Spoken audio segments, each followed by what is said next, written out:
Thank you very much, everybody. I want to just thank you for being with us, and I assume the press is ready. We have a Pulitzer Prize-winning photographer. Unfortunately, he gets it for a shot at the year. Someday you'll get it for something nice. You'll get it for something nice, Doug. Well, I want to just thank everybody. It's been a very special trip, and I can tell you that our country is hot. It's hot as a pistol. I don't think it's never been so hot. And if you go back 6 months, it was the exact opposite. We had a man that couldn't even stand up. It was so terrible. It's so terrible what he's done to our country, but we've turned it around so quickly. I did not expect to turn it around this quickly. I think we're the hottest country of the world right now, and 6 months ago they were laughing at the United States, but they don't laugh anymore. This has been an amazing trip, and as you know, I'm going to UAE in a little while. We're going to first watch an air show that will be spectacular from our friend, the Emir. He's done a great job, And I've met such great people, and as you know, that we're trying to give Yemen a chance, and we're going to give Syria a chance. With Yemen, they have a tremendous Houthi problem. I believe that's a problem for them. You know, you never really know. It's a tricky part of the world, but we were asked to stop firing at the Houthis, and that's something that they've never asked because they're tough and they're good fighters and all, but they're not going to be blowing ships out of the water anymore, so that's what we wanted. And we'll see how that works, but their emissaries were very, very strong on it. So that's a good thing for Yemen because they're trying to help themselves also. And we want them to get along with Saudi Arabia because that's been a big fight. And the other, of course, is Syria. We took out the sanctions, and I didn't even realize it's been many, many years that they've had sanctions. And as you know, there was a very big change at the top. And I thought that we have to give them a chance. They really have no chance with the sanctions. They were very biting. They were top of the line. Nobody could even deal with them. You couldn't make a phone call to Syria. So we did that, and I met the new leader of the country, and he's got a strong past. I'll be very nice. He got a strong past, but I liked him a lot. I think he'll be a great representative, and we'll see. You're going to have a strong past to put that one around. You cannot be a weak person. If you're a weak person, we would just be wasting time. So he's a strong guy, and I thought he was good, and let's see what happens. But we're going to give him a fighting chance by taking off the sanctions. So we've actually been praised for that. The Crown Prince of Saudi Arabia was very strong. Please do that. He wanted it done. President of Turkey wanted it done. President Erdogan called me, said, is there any way you could do that? Because if you don't do that, they don't have a chance. And so I did it, and it's actually been very popular. The Emir liked it a lot. It's been very, very popular. So let's see what happens, but it's my honor to have done it. And with that, we're surrounded by some of the greatest business people in the world. We just had a tremendous order of Boeing. This is Boeing, and this is General Electric. And General Electric, I hear, makes the best large airplane engine in the world by not even a contest. Maybe I'll have to change my engines one day on my plane because they're not General Electric. But, it's one of those things. But I hear you make the best engines in the world, Larry. Larry's somehow his people at General Electric. First of all, it's one of the greatest turnarounds that you'll ever see in a company because when you took it over, it was, I want to be respectful, General Electric was in trouble, to put it, I would say, right? To put it mildly. And now it's a hot company doing great, and it's, I would imagine the hottest thing is what's happened with the engine division because this engine is incredible. Would you like to say a couple of words, Larry, about that? Because he watches, when he sees Boeing, he's very excited because he supplies, I guess, for the most part, the engines. Would you like to say something? Sure. Well, Mr. President, thank you, and it's an honor to be here. We're thrilled about the commitment that Qatar Airways has made to both Boeing and GE Aerospace with the largest wide-body order, really, in our company's history. Over 400 engines, both our GE NX, which powers the 787, the fastest-selling high-thrust engine in history, and our new 9X will power the 777X, which will be the largest commercial engine in the world. Will that be the same engine other than size, or is it different? It's a step forward and a generation forward as well. So even beyond? Yes. The large one? Very much so. That's great. And we think that really helps both Boeing and GE Aerospace continue to support not only our investment in domestic manufacturing, but in turn, everything that we're doing to drive the $75 billion annual trade surplus that the aerospace industry enjoys in the U.S. today. So we're excited. I know Kelly and the Boeing team have been great partners, but Badr, our thanks to you for your trust and your commitment to both GE Aerospace and Boeing. We're gratified. Yeah, thank you very much. Kelly, go ahead, please. Well, Mr. President, first of all, thank you for your support. This is a major order for us. All of these aircraft will be built in the United States, creating a significant number of jobs, and I know that's a key mission of yours, and this order will help us accomplish that. Partnership with GE has been great. They do power exclusively our engines, and they're doing a great job here, and we're very pleased to be selected by Qatar for this largest wide-body aircraft order in the history of Boeing. Major accomplishment for us, and thanks to the administration for your support. That's the largest order you've ever had, right? Yeah, for wide-body. So one of the largest orders in history, but it almost has to be, if it's the largest order you've had, has to be pretty close to the largest order ever made, right? Yeah, that's correct. And you also, Boeing also got the jet fighter. We selected Boeing for the jet fighter, the state-of-the-art, highest level. It's an amazing-looking plane. If it functions as well as it looks, I think we're going to have a big winner. But we're also looking at some additional jet fighters. We have some really good ones that we have.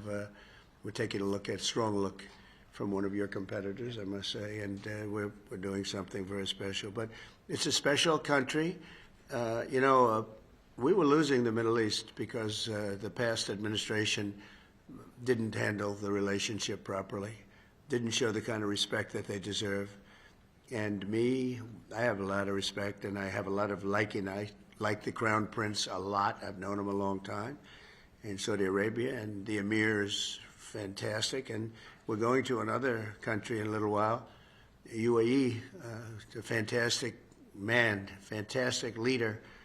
And they have great leadership talents in this part of the world, and that's why they're doing so well. And you probably read today the story about Iran has sort of agreed to the terms.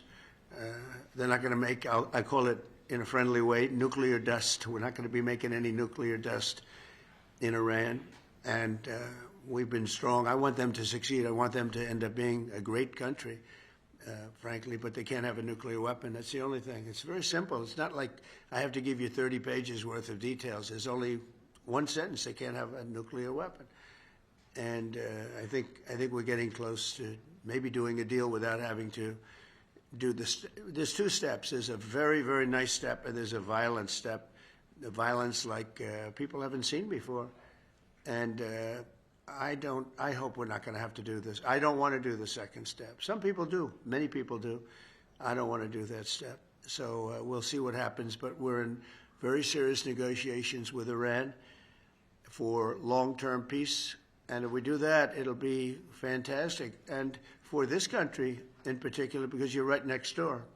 You're a stone's throw away, not even, right? You're a foot away. You can walk right into Iran. Other countries are much further away, so probably it's not quite the same level of danger. But we are going to protect this country. It's a very special place with a special royal family, and the head of the royal family is two heads of the royal family, really, if you think.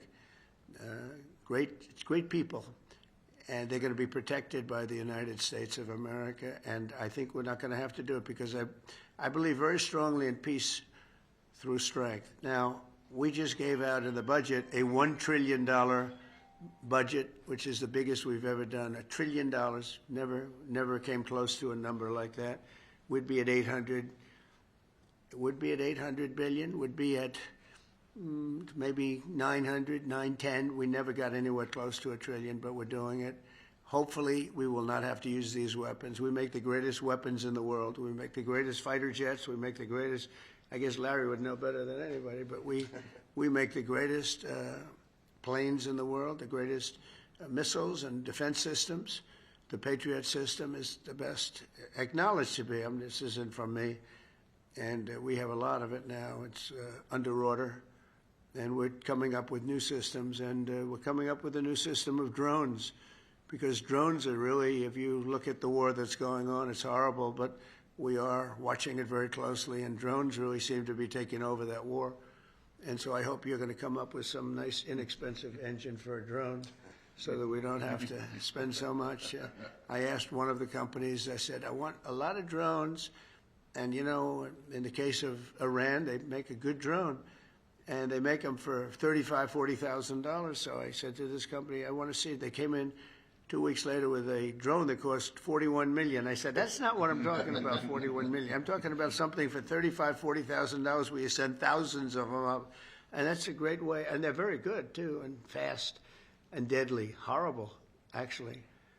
When you look at what's happening with Russia and Ukraine, the drone is killing tremendous numbers of people. You hide behind a tree and the drone comes down and it circles you with fire. You don't have a chance. The tree comes down also, by the way. It's so intense. I mean, you see these trees being knocked down like they're being sawed down by a top-of-the-line timberman like, you know, who? Sean Duffy. Do you know that Sean Duffy, the head of the Transportation Department, who's working right now on the airports and getting a system because Biden didn't do a thing for 4 years, and Pete Buttigieg was the head, and he goes bicycling to work. He takes a bicycle to work. Can you believe he's running the biggest air system in the world, and he takes a bicycle to work? And they say he's going to run for president. I don't see it. Who knows, right? But I don't see it.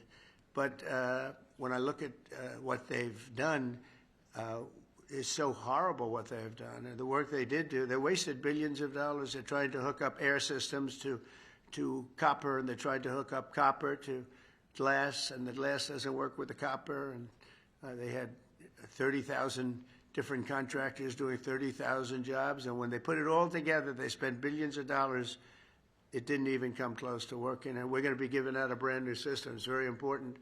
We'll have the best system, and we think we know who that system is. But we have a lot of bidding. But we want one check. We want a unified system. We don't want to have 5,000 contractors in all different places. Some digging ditches and some not doing ditches because they want to go by satellite. Satellite seems to be the way to go. But so we're going to be giving that out pretty soon. But what people don't know about Sean, because I mentioned lumberjacks, that Sean. You probably didn't know this. That I'm not talking about this Sean. This Sean, no, this is a different Sean. Sean Duffy, the head of transportation. He's a great Sean, though, I have to tell you. But Sean Duffy was the world champion for 5 years, climbing trees and down, up and down, world champion. So that's what you call a serious lumberjack. And he's doing a fantastic job, too. A really respected guy and a terrific guy. And I mentioned the champion because when somebody's a champion, he's the world champion for a long time.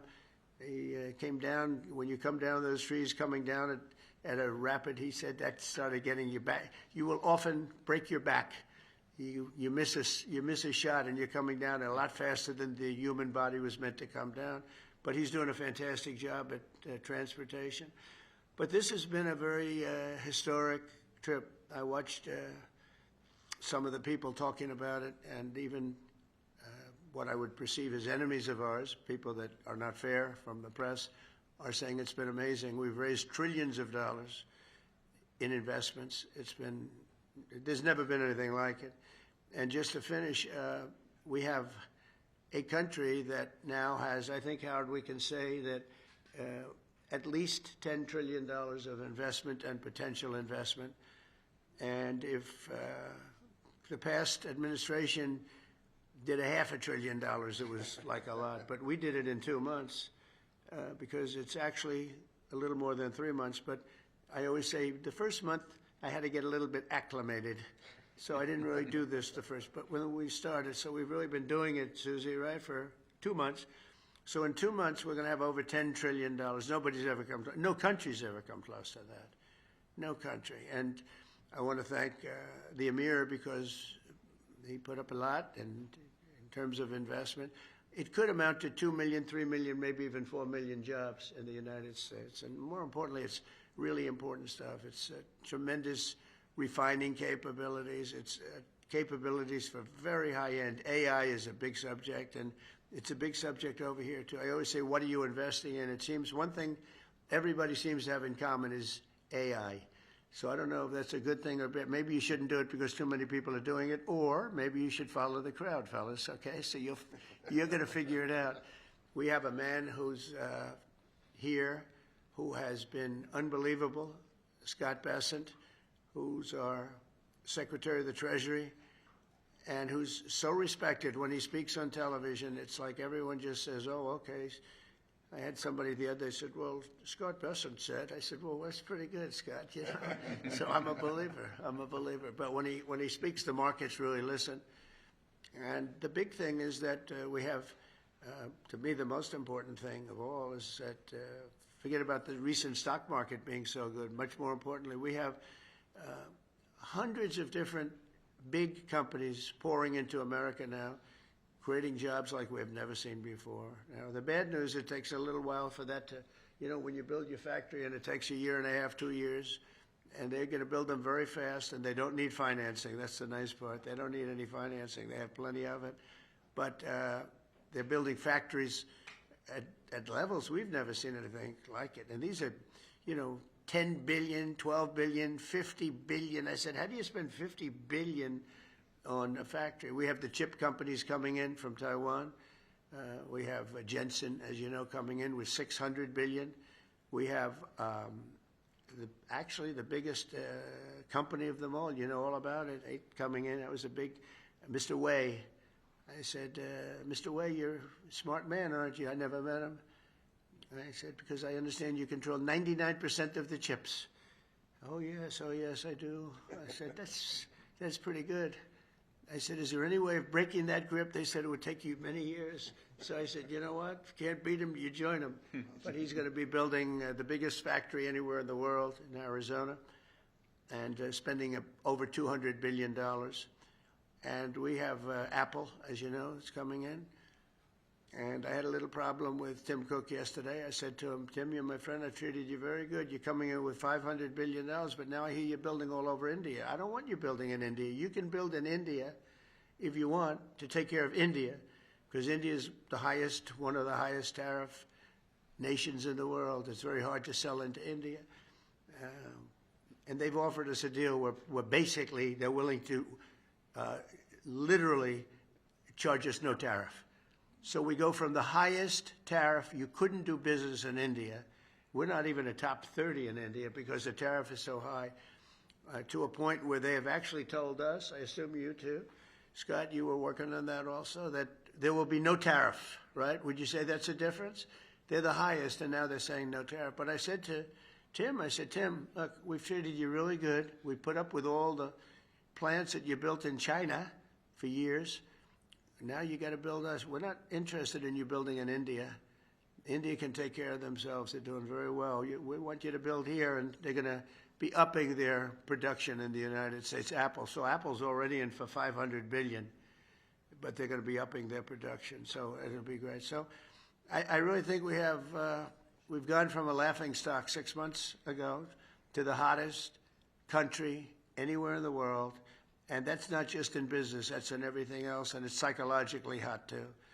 And I just want to thank everybody for being here. I want to thank the media. The media, I have to say, has been very fair. They've been very fair. They've been terrific, actually. I was watching some of our, normally they would not say good things, but they're having a hard time saying bad because this is a record tour. There's never been a tour that will raise, it could be a total of $3.5, $4 trillion. This, just in this 4 or 5 days, and it's from great people. And our relationship now is very strong with Saudi Arabia. Nobody's going to be bothering that relationship. Nobody would be able to break that relationship because of my relationship with the Crown Prince and the family. The relationship is really strong, and when you talk about Qatar, the relationship is equal. I mean, it's just like nobody's going to break that relationship. We have never had a relationship with Qatar as strong as it is now. You know that better than anybody, and they're very happy. And we're going to protect you. We're going to protect you. That's the one thing you need, maybe, but I don't think you're going to need too much of that. And I said last night, it was a great meeting, great everything. They brought in Lee Greenwood to sing. It was a beautiful evening, and I appreciate it.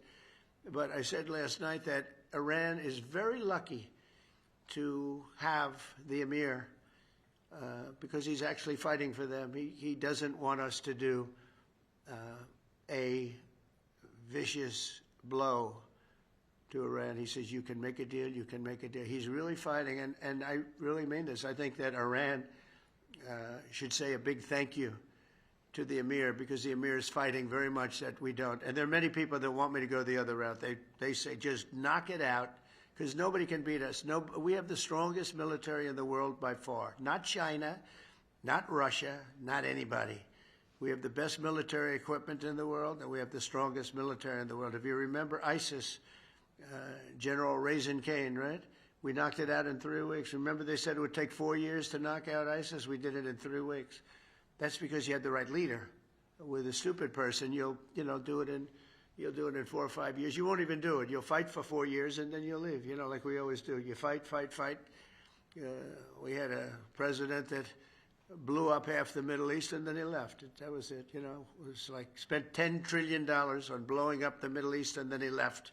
Just said, let's leave now. We're left with nothing. And we don't do that. We take care of our friends. And so you have a great ally in us, and there's nobody even close. In terms of military power, there's nobody close. And I'm not only talking about nuclear.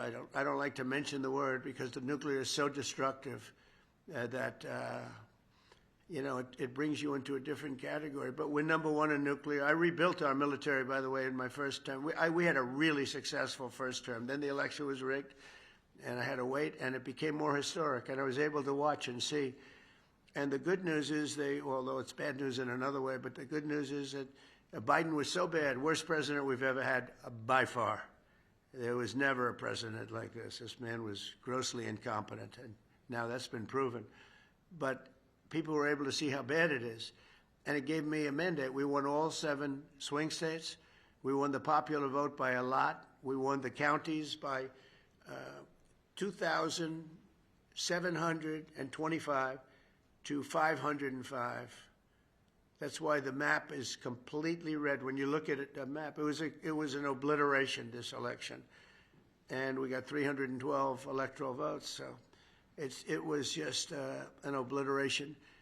And that means mandate. And we have a mandate that nobody's had. They said the most consequential election, and this was a enemy paper, the most consequential election in 129 years. So it's been a tremendous trip. I've really liked it. This is going, we're going 20 hours a day. And people say, how do you do it? And I said, I do it because I like it. I like it. I like the people I'm dealing with. I said last night, I stood on the line for, it seemed like hours. I said hello to Larry. I said hello to Kelly. I said hello to your 250 competitors. I said hello to everybody. And that was a long sucker, I want to tell you. They say, how do you do it? I said, I do it because I like the man standing on my left. And I said it 2 nights before about the Crown Prince, but last night I had the Emir, and he's fantastic. And I said, it's really not hard. When you like the people and when you are doing something, we have a term, MAGA, Make America Great Again, very simple term. And I remember Biden saying, we will not let MAGA take over this country. I said, no, you stupid person. It says, Make America Great Again. It's okay if it takes over the country. It's called Make America Great Again. And that's where we are right now. It's America. We'll put America first. But because we're putting it first, we're doing so well, there's going to be plenty left over to help the world. And we can help the world psychologically. So we think we're going to do well with Russia, Ukraine. 5,000 soldiers are being killed every single week on average. 5,000. And they're not from here, and they're not from the USA. They're from Ukraine and Russia. So some people would say, why are you bothering? Because these are 5,000 young people. Well, they're getting older because they've gone through so many that they are actually getting older. but these are 5,000 people that leave their home, wave goodbye to their parents. Their parents are so proud of them, their sisters, their brothers, and that's the last they ever see them. They're wiped out. And if you would see the satellite pictures, I get satellite pictures of that battlefield, and I want to tell you, I've never seen anything like that. I wish I never saw it. You have heads and arms and legs strewn all over the field, and you just take a look at that, and, you know, when you think 5,000 a week on average, and that's actually a low number. So we're going to see if we can end that. I was thinking about going, but it's very tough because of what we're doing today and tomorrow. But, you know, if something happened, I'd go on Friday if it was appropriate.